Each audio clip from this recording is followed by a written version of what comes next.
Go ahead. Our mission, Helping Parents Heal, is a nonprofit organization dedicated to assisting bereaved parents. Through support and resources offered, we aspire to help individuals become shining light parents, meaning a shift from a state of emotional heaviness to one of hopefulness and greater peace of mind. Helping Parents Heal goes a step beyond other groups by allowing the open discussion of spiritual experiences and afterlife evidence in a non-dogmatic way. Helping Parents Heal affiliate groups welcome everyone, regardless of religious or non-religious background, and encourage open dialogue. Attendance at all Helping Parents Heal meetings is voluntary. All discussions that take place at affiliate-led meetings are confidential. We hope that participants will learn from and share with each other. Zoom meetings run by leadership are not confidential. These meetings typically feature guest presenters and are posted on YouTube so that affiliate members worldwide can watch and benefit. Neither type of Helping Parents Heal meeting is designed to replace traditional therapy or spiritual counseling. Helping Parents Heal offers a wide variety of speakers, allowing parents to learn about many possible ways to heal. This includes presenters covering progressive topics such as afterlife evidence and connecting with our children who have passed. The views expressed by our guest speakers may or may not reflect the opinions of Helping Parents Heal leaders and members, so we ask that you take from their presentations whatever may benefit you personally. Welcome, everyone. We're so glad you're here with us this evening, and I'd like to turn it over to Jacob to introduce our special guest, Steven Halpern. Thank you, Elizabeth, and thank you all, and as well as Irene, and for Steven for hopping on here, and thank you all for being with us. You know, Steven is someone that I had the pleasure of being influenced by, both personally and professionally. And I think meeting here today, you know, at this time, right after Thanksgiving and between Hanukkah, Thanksgiving, Kwanzaa, you know, is a time where grief may come up, you know, to the surface a bit more. A time where maybe we feel like we lost a rhythm or we're trying to have more flow. And, you know, music has a capacity to really allow us to feel more flow, more connection. And when we connect to our loved ones on the other side, it really is about vibration. And when we're able to increase our vibration, and Steven's going to be giving over, you know, his music, but music has the ability to really increase our own vibrations so that we could feel more of a rhythm, more in our flow in our life. But Steven Halpern has won, you know, several Grammy nominations, you know, for his meditation music. He's still very pioneering in his time, and he always pushes the boundaries. You know, he was, you know, doing this long before it was accepted and going into production studios and meetings and just always pushing the gamut because he had a burning fire. I'm certain that the universe really wanted to use him as an instrument vehicle for healing.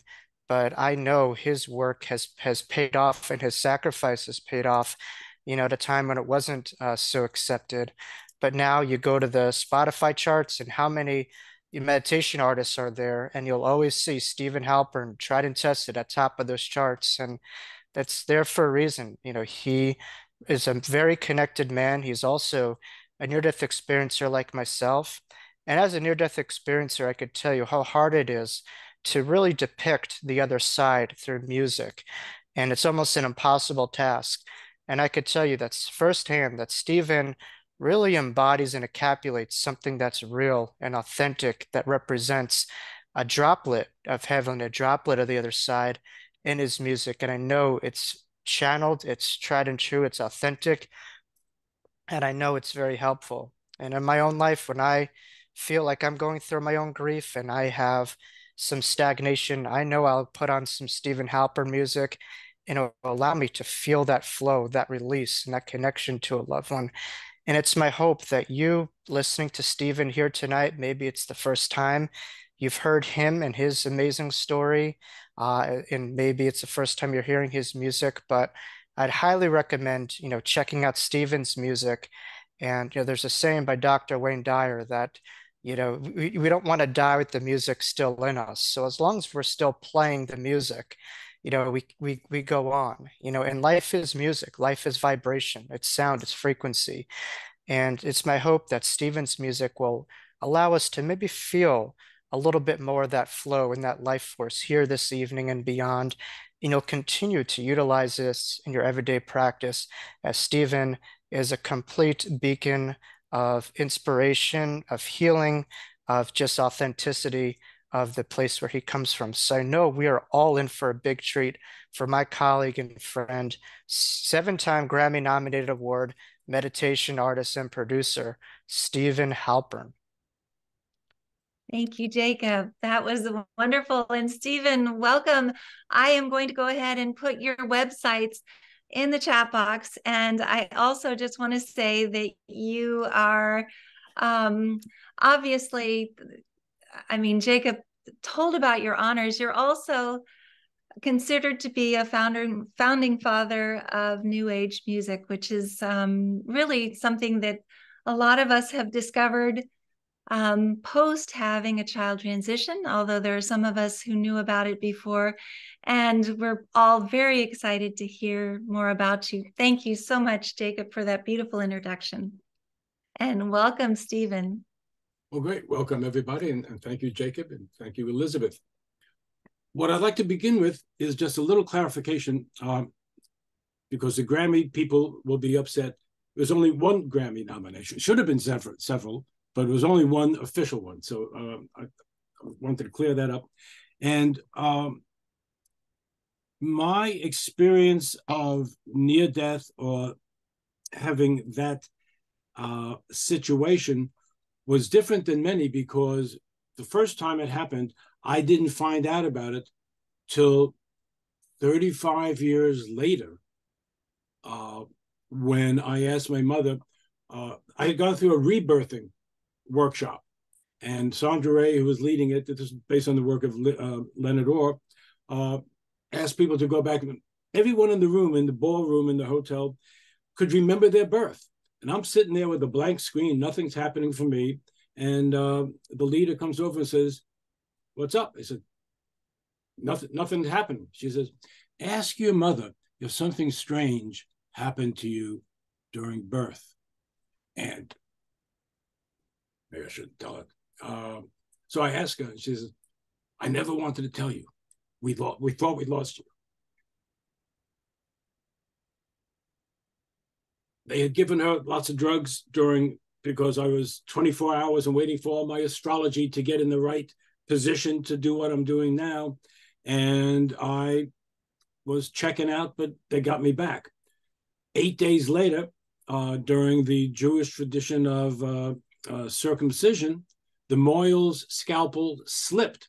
And again, I'm back in the hospital. So my introduction to earth life was pretty traumatic. But it wasn't until about 10 years ago that I was in my second hernia surgery that I apparently flatlined on the table.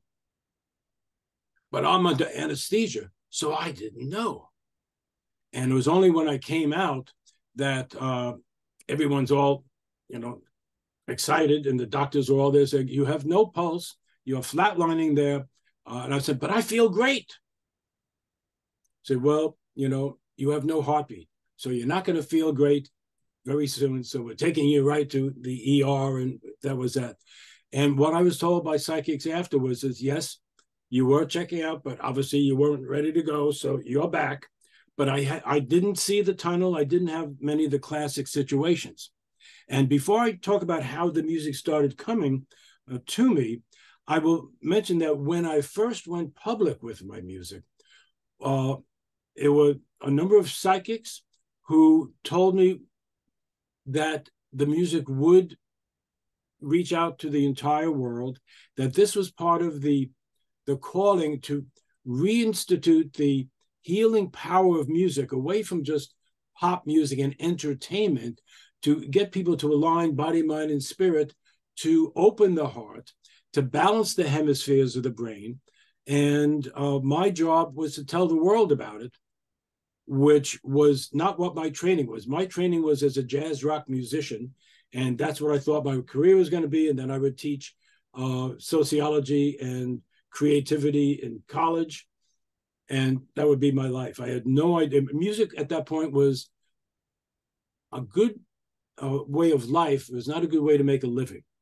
But right after my first album was released, I started getting letters. Back when people wrote letters, we used your music in childbirth, and our baby that was born with your first album, which was at that point Christening for Listening and then Spectrum Suite, was so much smoother birth. Baby doesn't cry, so much better than the other children we had. And I would hear that throughout the years.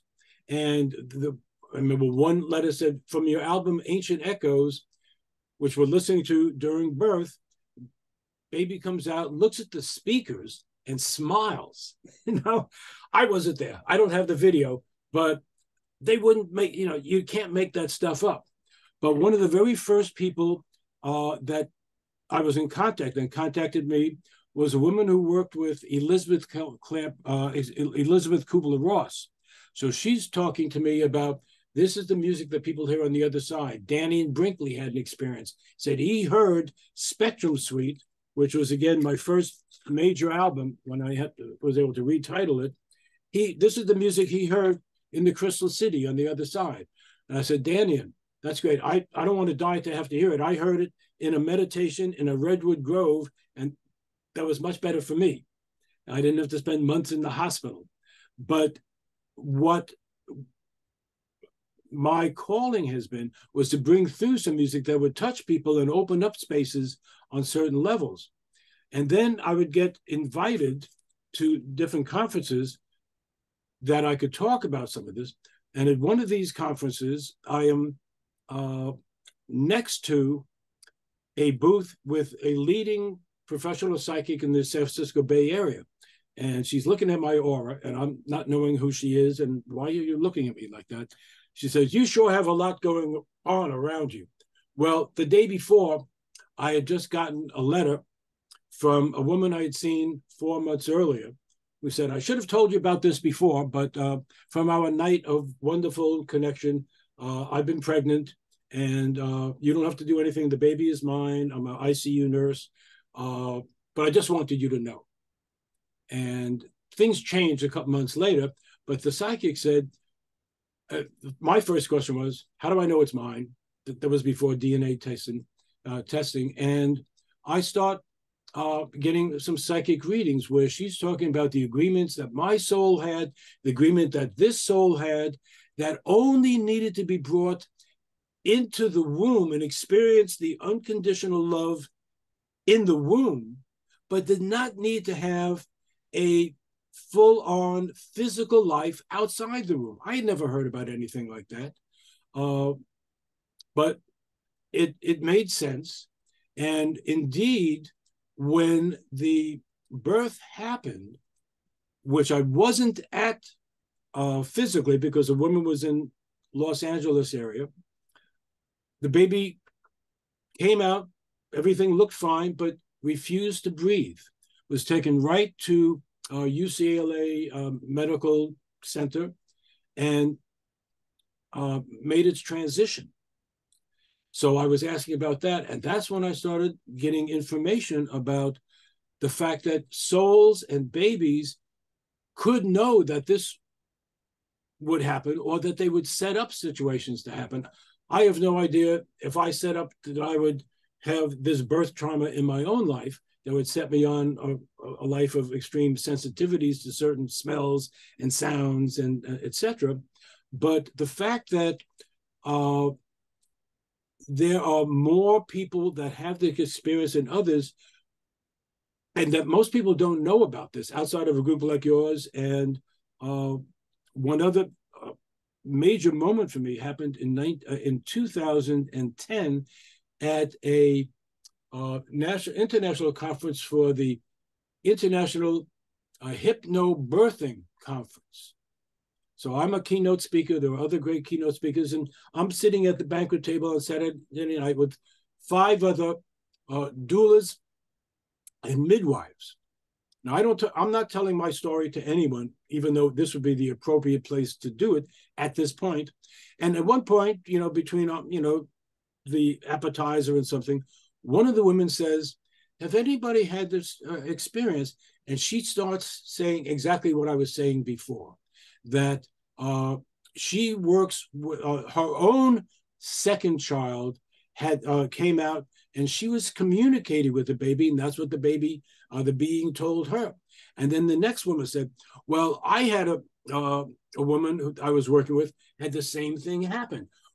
4 out of 5 of the women had either their own experience or knew or had worked with someone who had the same experience. Now, that takes the whole field of the anti-abortion, the pro-life movement, etc., into a whole other realm that devalues the experience of the newborn, of that young soul. And on that topic, if more parents knew about this, there'd be so much less guilt tripping, so much more appreciation of the fact that there was a connection that started before conception that goes on. And some of the things that you mentioned in the introduction of helping parents heal afterwards, that there could be a psychic bond and a communication for people who had never had that sort of communication before. This was the opening that needed to happen to crack their belief system open, that was keeping them from communicating with this being that had chosen, or that they had chosen each other, and the ways that people like Khalil Gibran said, babies that don't come from you, they come through you, that there was a conscious decision-making and attraction, and how all that happens is way beyond the topic of this evening.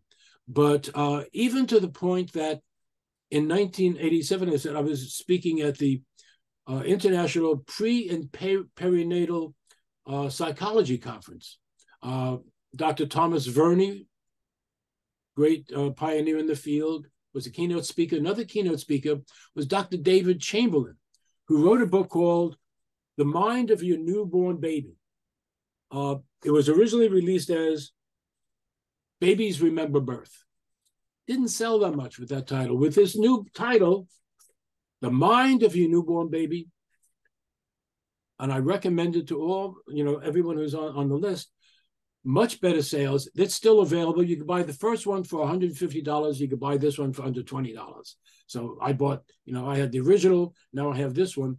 And one of the things that Dr. Chamberlain said in his talk was, at that point in 1987, mothers were giving birth to Bruce Springsteen, born in the USA. He says, no one, because that helps the mothers push and it's rhythmical and it's useful on that level. He said, but no one is asking the babies how they feel about the music. So Dr. Chamberlain is doing hypnosis on the babies, communicating with them, and then when they're able to talk at 2, 3, or 4, and they say, no, we hated that fast, loud, percussive music. We want something mellow to welcome into the world. So Dr. Chamberlain and I were talking about doing some joint projects together. Business-wise was never able to happen, but it was a revolution that flew in the face of everything that pop music is telling us, that traditional psychology and physiology says you need pushing music. Well, at some point, you need peaceful music for the baby that no one considered at that point. And then, of course, in the nursery. And that's where I've had so many letters from parents over the years.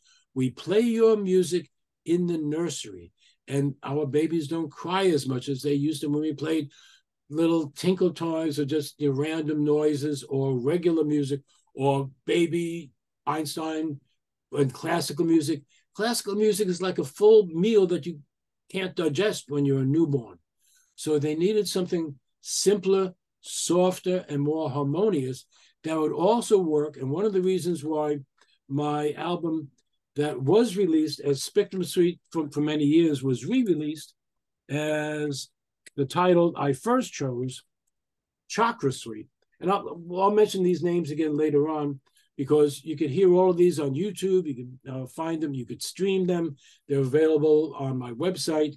But the fact that a lot of my music would, and particularly this album that comes up through the chakras, balances the energies of the chakras, which I didn't know about when I was first doing the music. But during the research, I was introduced to the great scientist, Itzhak Bentov, who wrote a book called Stalking the Wild Pendulum. And he was one of our mentors. We got to use some of his proprietary instrumentation to measure the healing effects on the chakras, so that we knew that when I played the keynote of C for the first chakra, that's what it was resonating. And the keynote of D, which also relates to the color orange for the second chakra, and so on up through the rainbow. And this was a sequence that I didn't invent. It's been known for hundreds of years, if not thousands of years, that the 7 chakras are related to the 7 colors of the rainbow, and that the 7 tones of the major scale, starting on the key of C, which relates to the harmonic of the earth itself, many octaves higher, is a great way to bring balance and higher levels of wellness to an individual, even if you don't do the meditation and visualize the colors in this part of your body, because our bodies resonate, our cells resonate, our chakras resonate automatically on a physiological level. And that's just a matter of physics. Any frequency, any vibration that vibrates, any atom, molecule, cell, or gland that vibrates at a particular frequency transmits and radiates that frequency out into the world.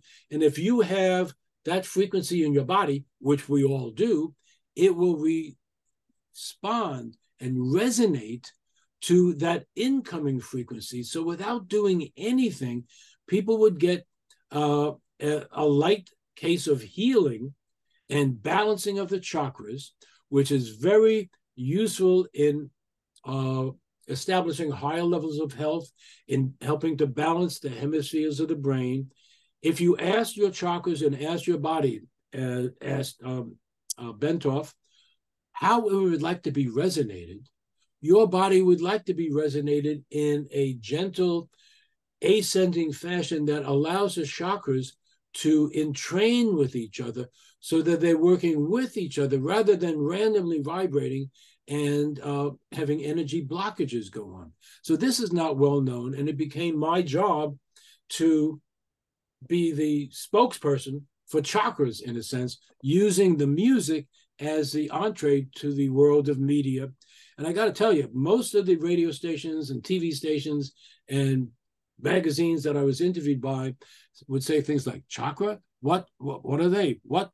Chocolate? What flavor? What's a chakra? I mean, back in the 70s, before yoga became mainstream, people didn't know about that. So I would discuss some of them. Scientists like Dr. Norman Shealy would call them neurohormonal transducers, as a way of explaining that these are physiological and metaphysiological areas in the body that step down cosmic frequencies so that we can use them. And when people start focusing on that, as they would in meditation groups and yoga groups, they start having real experiences with them. So that's how I started working with the feedback that people would discover amongst themselves as parents, who necessarily maybe didn't know even what chakras, but when they play this chakra balancing music for their babies would like it. Now, no one, took the babies through a meditation of balancing the chakras. It happened automatically. What we've learned since then is music like that album, or an album like Sound Healing, particularly the Sound Healing 432 Hertz, works also to balance the electrical activity of the 2 hemispheres of the brain. Most music doesn't do that because of something that I christened the scaleless interruptus phenomenon. Let me give you an example. If I sing the basic notes of a scale, notice what you might feel in your body, in your chest, with your breathing, and what you might be thinking about. So I will very basically sing the do, re, mi, fa, sol, la, ti. And how many of you are holding your breath right now, waiting for that last note to be do? We are culturally conditioned to respond to patterns of melody, of patterns of chord progressions, and without being aware of it, we are projecting our consciousness. We are unconsciously analyzing the structure, which puts us into a future tense modality. What I learned early on is that relaxation happens only in the present moment. You can't relax in the future. You can only relax in the now. That's part of what Eckhart Tolle was putting out into the world when Oprah brought him out to a wider audience. And I'm saying, yes, he's saying the same thing that I was saying since the early days. It's a fact, but I didn't think it was that big a deal until the scientists started saying, let me show you what's happening when you balance the hemisphere of the brain. Let me show you with the biofeedback what happens to the aura. Let me show you, because when you balance the hemispheres, you activate certain spiritual centers and spiritual resonances that you could spend years in therapy getting rid of some stress and trauma, or you could just balance your chakras and move on to the next level in a matter of minutes. Well, coming from New York as a type A individual, if I could get somewhere in 5 minutes as opposed to 5 years, I'd go for the 5 minutes. And when I started getting involved in meditation music, the Music Therapy Association said, well, music for meditation or stress management, if you listen to our classical music of this piece or this symphony or whatever, after an hour, you'll be relaxed. And I remember saying, after an hour, I'll be a nervous wreck. You know, what do you have that'll get me there in 5 minutes? And they said, there's no such music in the classical world that can do that. And I said, correct, in the classical world, but I'm in the new world, and this is new age music. And I have the biofeedback research to prove that within 5 minutes, in fact, sometimes within 1 minute, we could shift your physiology, shift your brainwaves, shift and balance your aura, your electromagnetic energy field. And when these aspects are aligned, the mental chatter, the stress is minimized. When we're looking at helping parents heal, getting into a balanced state should be stage one, because it makes everything else work easier. And that is not generally taught. The technology of getting into a balanced state, the fact that it could be so easy. When I started out, a lot of biofeedback specialists were using my music. And I was invited to speak at one conference with Dr. Hans Selye. And some people said, we want you on all our conferences. And the second in command says, no, we don't, because people won't go to our offices. If all you need to do is listen to his album to balance your brainwaves, they'll put us out of business. So we can't promote him. And that was the end of my career speaking to biofeedback conferences. But yet a lot of other people really started to understand that it's not an either or, but this is something you could bring into your life to work with the talk therapy and the spiritual therapy. And perhaps, as I mentioned, part of my opening was in working with a professional psychic who helped communicate with the being and help bring me into alignment and not be in guilt, and understand that I was part of an agreement, a soul agreement that I wasn't aware of. And a lot of the things that I've come to understand in my life, even the prediction that I would be writing new music and going on a long journey, which came from a psychic at Lilydale in August of 1969, when I had no plans of taking a long journey. I was writing jazz rock songs, and that's what I was into. There was no concept of inventing a new form of music. And the whole situation of suddenly being on an airplane and landing in San Francisco happened virtually overnight when my band was taking a break, and coming into a situation where I was mistaken for a job applicant at a, as I mentioned, a place like Esalen that does human potential seminars every weekend, that all the leaders of this new field of human growth, human potential, spiritual growth would teach a weekend workshop, was the perfect place for me to meet the leaders.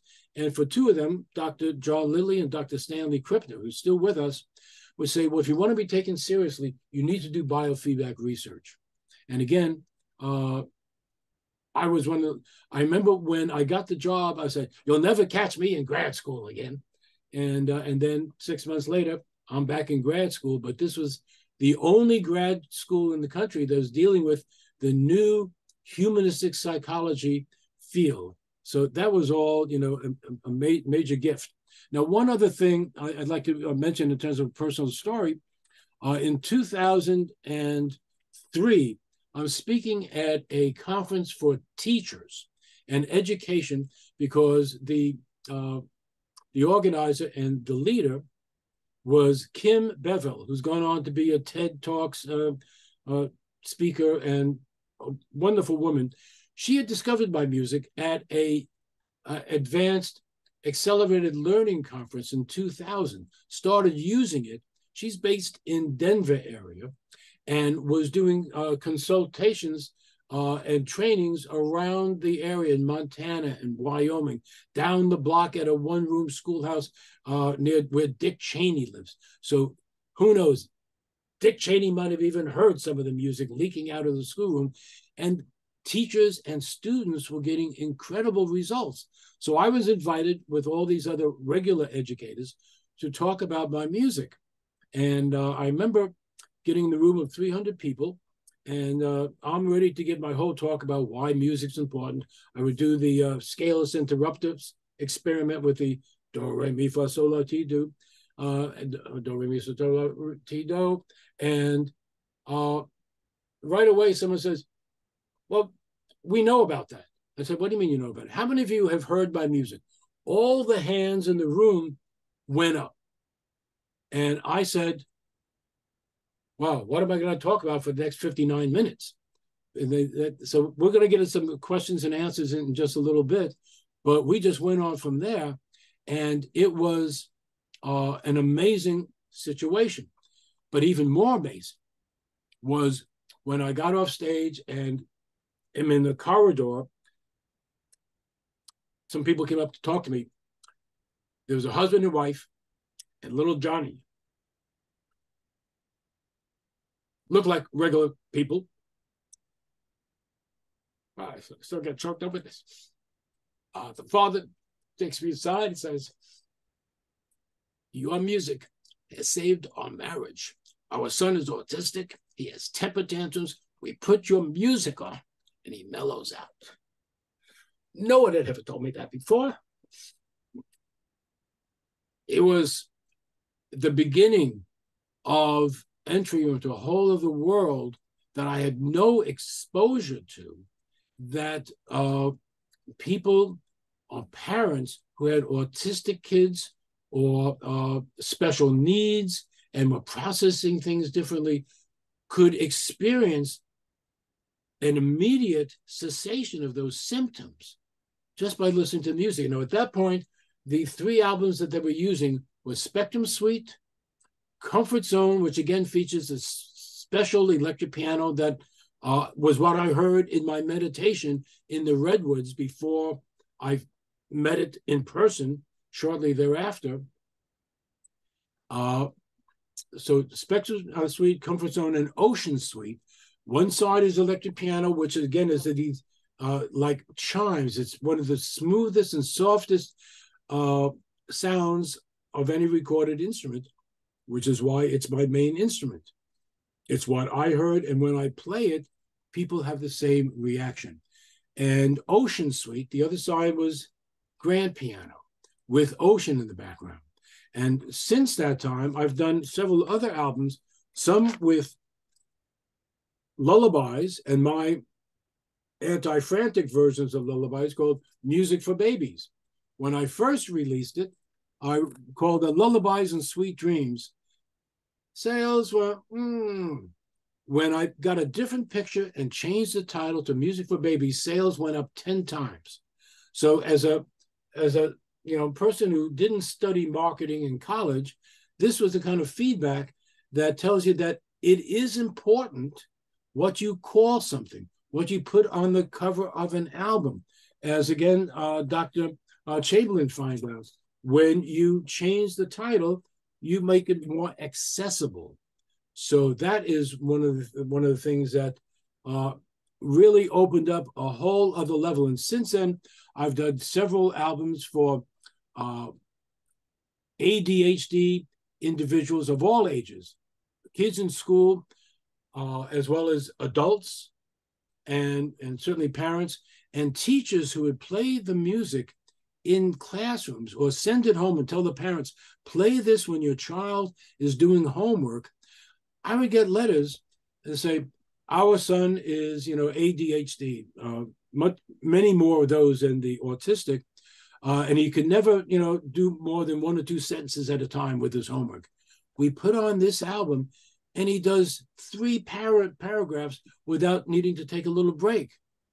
That was life transforming for the parents. It was life transforming for the kid, and it was like, how does that even happen? Because there are people that, and some of them are in the sound healing field, that don't invite me to speak anymore because their position is all children with ADHD need more beta. They don't need more alpha wave frequencies. Well, the albums I have that these new parents are talking about were albums like Deep Alpha, were the ADHD albums that are in the that have built into the frequencies on almost a subliminal level are frequencies that tune your brain and that allow your brain to tune in to the alpha frequencies, and it works. So I remember saying from during my workshop at that conference, who are you going to believe? Someone who's have 40 years of a proven track record or someone who's just started last year? I'm going to go with 40 years of proven track record. And yes, maybe there's other things, but to eliminate the use of meditative type music because your theory doesn't believe in that. It's the old thing like, well, it works in practice, but will it work in theory? Which was part of the whole paradigm shift that was starting to happen with quantum physics and so many things in the 1970s. So there were so many beliefs that people have that are just erroneous, and they need to give other things a try. So having said that, but perhaps, Elizabeth, we could open up to some questions and then see what we could go. Yes, I would love to. Before we open it to questions, Sandra Bryce is asking, what is the name of your album for ADHD? So maybe that's an easy one to answer, though. On my website is the easiest way to find it. But if you type in on, even, I guess, if you Google it or go to Amazon and type in ADHD music, Steven Halpern, you'll find it. It used to be called ADHD Brain Balancing Music for Focus. And then somebody said, oh, you can't say that. So then I said, okay, so it's ADHD music for focus. And then it was with brainwave entrainment. And then the FDA says, we don't like people using the word entrainment. So then it went back to brain balancing. So there's all these legal rules and all these silly, but it has the letters ADHD. So it's really easy to see. There it is. And now the difference between...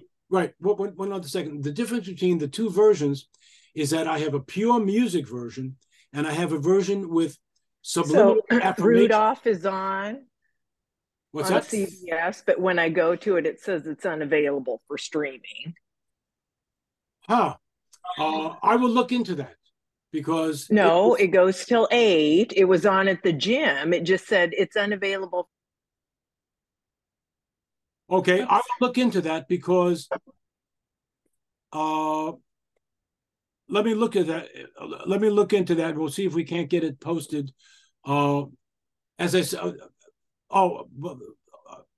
that could have. I thought we reposted. There was a very strange thing with Amazon took it down for a while the legal issues were being resolved. I won, but Amazon still was a little gun shy. I'll make sure it gets back up. In the meantime, there may be a video out on YouTube on my channel, but if not, you could certainly find it on my website, and I'll see about getting it streaming just as soon as we can. So thank you for that information. I did not know that. So Betsy is saying that it's available on Spotify, though. Well, there you go. And that's very strange. If it's available on Spotify, it should be available for other streaming. So somebody got wrong information. Yay, Spotify.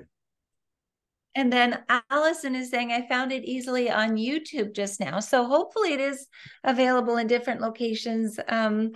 But I would love to have you tell people how this all came about, because obviously you have this otherworldly gift for being able to create this music. And I'd really like for people to hear how you discovered that you had this gift in the first place. Okay. Obviously, you did say something about the fact that you had a near-death experience when you were very young. But I think that we might not have said that in this meeting. It was with Jacob. But then after that, planning to go and do graduate studies and all of the other things that were happening in your life, maybe you can just tell people a little bit about how all of this started, just so that they know how amazing the story is. Well, for me, and thank you, I'm happy to do that. I didn't realize myself fully until a few years ago when I started working on my memoir, how events early in my life were connected in the great arc of my evolution to wind up in that Redwood Grove where I heard the music. But even in high school, as a toddler, I was crawling down the hallway in the apartment where we lived in Flushing, New York for a little while, because some neighbor down the hallway had music coming out from their apartment. My parents never played any music at home, anywhere. So when band instruments were given out in school, I chose trumpet because it had only 3 valves. We didn't have a piano at home, and I knew I wanted something. And getting into junior high school and high school, I'd always sneak into the orchestra room because that's where they had a vibraphone. And I loved the sound. It's kind of like a xylophone or marimba, but it's more like the electric piano that became my instrument. And I was always attracted to that. And I wasn't attracting necessarily to playing someone else's music. I did learn to play blues and a little jazz on it, but it was the sound that always was getting to me. And I would get kicked out by the orchestra director. You're a trumpet player, get out of here. So that was going on. I got turned on to improvisation in 9th grade from some of the older musicians who were playing music without reading notes. And it was like, how do you do that? Well, you just play what you feel. Well, I don't feel anything. How do you learn what to feel? He said, well, you study this. And I started studying scales and chords and became conversant with music theory. And when I got to college, though, I was already now a very good trumpet player. But within the first month, there was a jam session going on with some of the faculty who are all great high-energy jazz players. And I'm sitting there in the audience, always carrying my trumpet case with me because I was the new guy on campus and I'm ready to jam, meet some people. And the leader picks me out of the audience and says, is that a trumpet? I go, yeah. He says, get up here. He doesn't know who I am. And they do the solos, and then he points at me and I start doing a solo and start playing some of the fancy runs I knew that was always would impress people. And then all of a sudden, the trumpet became weightless. And for those of you who know trumpet, you have to have this cold piece of metal on your lip. You have to blow from your diaphragm. It's a very physical experience. Suddenly, the trumpet basically was playing itself. And I played louder, faster, and better than I ever had, but I wasn't in control. And I knew something special had just happened. And at the end, the leader looks at me and says, "We thought you could do that." He knew, he saw my aura or something, and I was invited into his community of studies. Well, that brought me into contact with poets and other musicians who would talk about the work of an artist is to commune and connect with his or her muse. So that became my goal, even as a freshman. But I didn't know what that would really mean. But it was setting the intention. And at that point, it was just to be a better jazz rock musician and to play better solos and to get into the state where I was not playing the music, where as musicians, we talk about going on automatic pilot. That was my understanding and my goal. And I would have a couple of favorite songs that every time we play a certain song, I could get into overdrive, and whether it's on this bandstand or in concert or whatever, that was my goal. So understanding in the background that was preparing my nervous system in a high energy context to get into these quiet zones when I started hearing this music. Now, I'm in a redwood grove when I had this experience of hearing the music in my head, but I had an audition at this Human Potential Growth Center. I didn't know that they would have a piano there. I walked a mile and a half back down the road. I go into a building where I thought they were. It had a sign that says Bridge Mountain Foundation. I didn't know that there were 2 levels. They're waiting for me at the lower level. I walk into a big workshop room, and there's a big upright piano. I sit down at the piano, and I go into trance, and I start playing stuff like I had heard in meditation. But I wasn't really hearing the music. So I didn't know what was happening. And after about 10 minutes, since there was no one in the room when I started, somebody coughs. I open my eyes, and I see the staff lying down, doing yoga and meditation, saying, "Who is this guy? How'd you learn to play like that? And keep playing." And that was the first time that I started having an experience on keyboards, not trumpet, because you can't play this kind of music on trumpet, where my nervous system was able to be, because I knew a little about, piano from being a guitar player, just knowing a little bit, my fingers could move. But what I started experiencing is that my fingers would get moved on the piano key in ways that I had never moved before.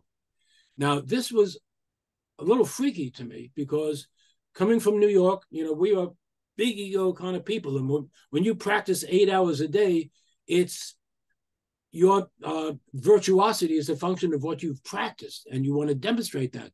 So to suddenly be playing this slow, mellow music and to see my fingers moving in ways that I was not controlling, I wondered about that.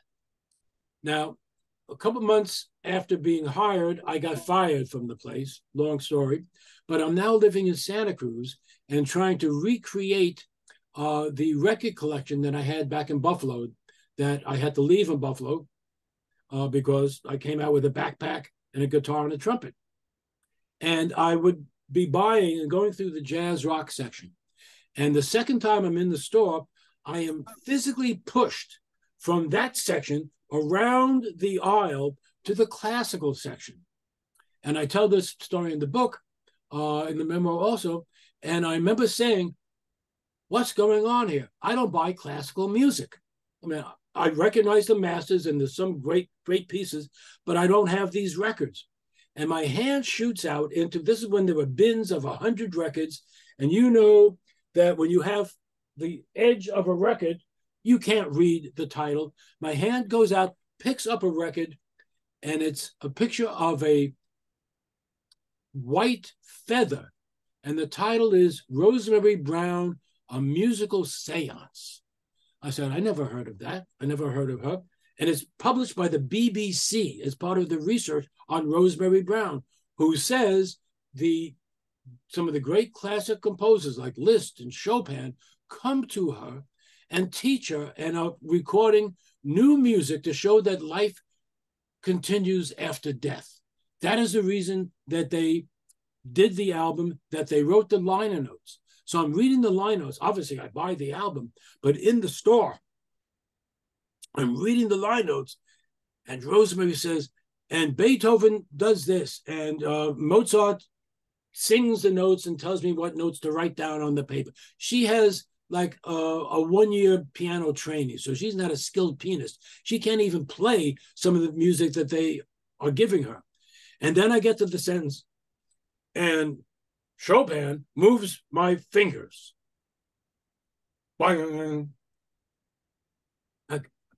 That's what happened to me. So I don't know if it's Chopin or who, because none of them ever come to me and said, hi, I'll be your guide today. I'll be channeling through you today.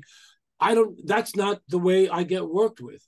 But I've had experiences from a number of different levels where people said, I'm a channel for the Pleiadians. They want to do some more work with you. And I remember when I got that letter in 1988, it said, what do you mean more work? He says, well, remember where you were in the Redwood Forest? Well, I had never told that story publicly before. I said, yeah, but I still don't believe you. And the woman said, we'll send you a photo. And they sent me a photo of the last thing I remember, where I'm looking up and seeing the circle of redwood trees and the sky above before I went somewhere else. So I said, okay, I'm convinced. Let's do some more work. So the fact that there are so many levels of existence, there's so much more than my brain knew about early on. But on one level, the proof is in the music. I couldn't talk about a lot of this early on, certainly when I did my first album, because I tried that on my first media interview, and I saw the host's eyes roll, and very quickly learned that if I were to talk about how the music happened, I'll never get another interview. And my job was to get the music out there. Luckily, this was about the same time when stress and biofeedback was becoming understood. And the fact that my music was more effective at stress reduction than any classical music, that was part of what I researched as my graduate project, because that's how you make an impression. You take on the leaders and you explode the myth. And that's what I did. I exploded the myth that classical music was the best music for stress reduction. Now, there were some great pieces, but even if you listen to a piece by Mozart, who had his own issues with ADHD, or Beethoven, you have all the psychological overpinnings. And there might be the adagio portion that might be great, but then there's an andante version. So just when you get relaxed, you're shaken, out of the reverie. Some of the first responses, and all through my career, people have said, don't give us fast and slow music on the same album. I've done that a couple of times and none of them have sold. They write me and says, we come to you, we want the whole album to be mellow.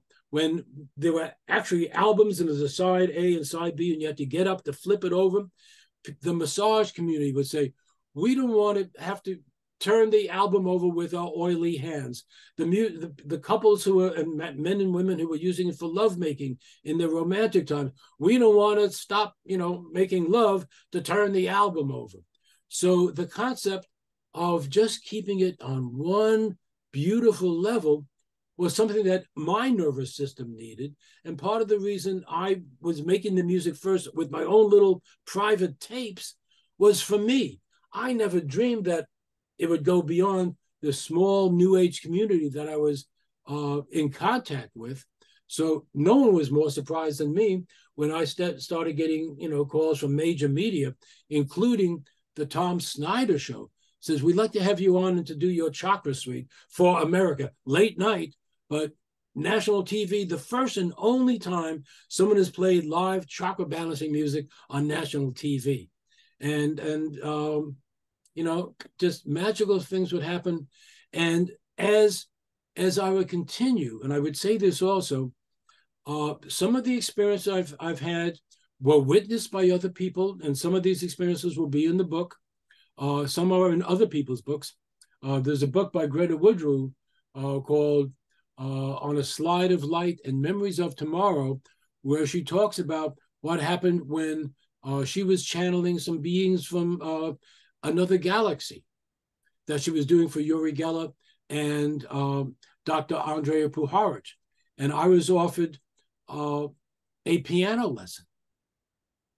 Sure, you know, they were not in the room, but without going into a whole thing, that energy reoccurred when I was in the recording studio 2 months later, and that became an album called Eastern Peace. I've had situations happen in the studio where suddenly the recording room would fill with light. And my recording engineer would say, "What just happened?" And since he wasn't a meditator, I'd say, "Well, let's just call it a voltage surge." But there would actually, things would show up in the studio and manifest, but mostly it would manifest inside me. And I would have times where I would go in to try out one new keyboard, one new synthesizer, one new sound, and I would hear what became half of an album that would just flow out. And I couldn't have told you that that was going to happen 10 minutes before it started happening, but literally I could not lift my fingers off the keyboard. The beginning of the album called The Gifts of the Angels, that's what happened during the sound check. So I get worked with in the studio in ways that continue the opening of the gates and my ability to be used as a channel to bring through healing music. Well, Steven, we only have a few more minutes, but we have several questions about your music that everyone's really interested in what you're having to say. It's just fascinating. And but there are 3 different things that people are interested in finding out which albums they should be listening for. One of them is Megan is saying, I'm wondering about recommended album song to help facilitate connection to spirit. Do you have one in particular that you could recommend to her? I have several, and the top 3 are going to be number 1, Chakra Suite. Number 2, and that's Chakra Suite, looks like this. Sound Healing, which has a variety that gives you a number of different things. All are very much open to getting to this. And then Deep Theta, more than the Grammy nominated Deep Alpha, Deep Theta puts you into a deeper meditative state that if you set your intention and even verbally say that you want to open to spirit, you could write down your affirmation, you could listen to that music as you're recording your affirmation onto your own phone, so you could hear your own voice speak back that affirmation in the deep theta state, particularly because this was, again, an experience that I had in the studio doing research for myself. I wondered, well, what is the difference between meditating at 12 cycles a second with your brain, or 10, or 8, or 6, or 4? And the alpha frequencies were nice and they were good. And it'll sound like, if you listen carefully, just a little wah, wah, wah, wah, wah, wah, wah in the background. Theta is a little slower, wah, wah, wah, wah, wah. And in the past, I would always listen, I would always add the entrainment after I did the music.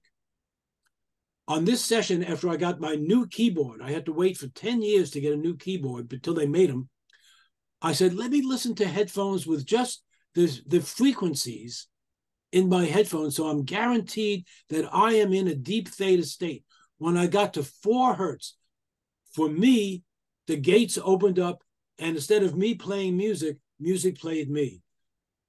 I heard the music as I'm playing it.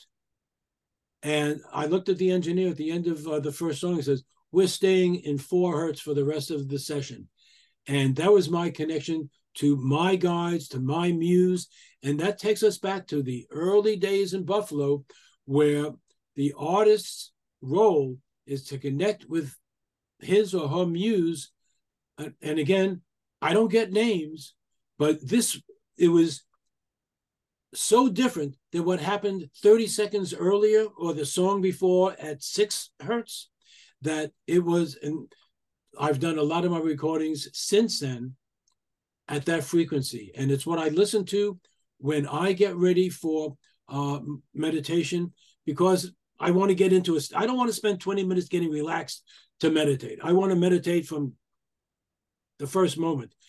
Deep Theta, track 13, has no real melody. It just has the entrainment and a very soft ambience. And if you only have one track, and this is streaming everywhere, and it's one of the most popular streaming tracks I have, which tells me that a lot of people have figured that out, even though that isn't really made clear necessarily on the album or in things that I've written about. It will be in my book, because that's what I was listening to when I did the rest of the album. So this gives you a chance to get right into that state and make your own connections with your own spiritual levels and your higher self. And that's been, again, the goal from that first meditation in the Redwoods. That's my calling. It took me a long time to realize it, and I had different people tell me that before I really got it, because there was no job description. You know, being a sound healer in 1973, when we were doing the research and being told, this is your calling, who's calling? No one's asking for, sound healing in the media. The record company said, where's the beat? Where are the words? Get out of here, So I had to start my own record company. And that was the beginning of how all this happened. There was one more question, I think. Yes, one more. So the question is, Steven, I worked with you with John Bradshaw and saw and experienced how powerful your music can be. Is there an album or specific songs you would feel would be helpful with grief? With grief? Not necessarily. Healing grief. Mm-hmm. Not necessarily. That's not, not necessarily, but let me turn it around on a more positive. And yes, my years with John Bradshaw were extraordinary. And when he met me, he told me how helpful my music had been to him in working his recovery program, which I knew nothing about recovery programs at that point, but learned a lot being on tour with him. I have an album that has subliminal affirmations, which is called Optimal Health and Well-Being. So because that's so life-affirming, that may be one. But if you want just music, again, the albums that I pointed out that people who have been dealing with grief find: the Sound Healing album, the Chakra Healing album, and the new ones that have the ocean sound, Ocean of Bliss, Volume 1 and 2. Those might be helpful because they're very uplifting. But I don't have a great deal of experience because I'm not a trained psychologist, but psychologists use these same albums in their work. So it's maybe as an ancillary support mechanism and a resource. But having the positive vibrations around you, when your brain is in high resonance, high coherence balance, the secretions that happen in the intercellular communication between your spirit and your cells work on a higher level. And in that, you can reprogram. So this is just coming through, where you can reprogram some of the grief aspects, as Deepak Chopra and Dr. Bruce Lipton talk about. When you're in a deep meditative state, you could instruct your genes to express for more positivity, for higher degrees of wellness. Who knew you could talk to your genes? When I met Bruce Lipton, I said, Bruce, what's the secret? What's the code? What language do you use to speak to your genes? He said, English works. And I was like, what? How could it be that simple? Who knows? But it works. Again, if it works, we can use it. So instead of getting more into the negative, my training was go into the positive and see how that can work. That's beautiful. Yes. So I should have said a good album for healing instead of for grief, because we don't even use the word grief usually. But in any case, people have been saying in the chat box, absolutely fascinating. Looking forward to listening to all of this music. Yours is a very intriguing story. I'm very excited to listen and learn more about your music, and excited to share it with others that can really be helped by it. Thank you. Very interesting. Thank you. I have to run. So there are lots of people here who have had to leave the conversation, but who are very excited by what you're saying. And I just want to thank you for coming and spending time with us this evening. This has been wonderful. We always ask everyone to unmute and say thank you and good evening. And Irene as well. Yes, thank you. This is wonderful. I can just say one other thing. So on the homepage of my website are all the most recommended albums. And on my YouTube channel, there is a list of topics where I have albums for healing and other areas that you could choose what to listen to. Because going through and scrolling through YouTube, when I do it, they often take me to somewhere else that is not my website and not my videos. So if you want to find them, that's the easiest place. And of course on YouTube, it's all free. So you could listen and look at the great imagery. That's what I've been doing more of the last couple of years since the pandemic, is making videos to help people hear and see what's going on. Wow. That's wonderful. Thank you. And Beautiful. we have all of the different websites here. I'll be putting it on the video as well. And thank you so much for spending time with us. And again, everybody, if you'd like to unmute and say thank you as well, that would be wonderful. Thank you, Stephen. Thank you. Good night, everybody. Thank Thank you. Thank you. Thank you. Thank you. Thank you all for being Thank here. you. Have See a you tomorrow. wonderful evening. Thank you. Happy holidays. Can't wait to get on to some of the be doing some of this music in my yoga. This is going to be so much fun. And have a wonderful evening. Take care. Bye, everyone. Bye-bye.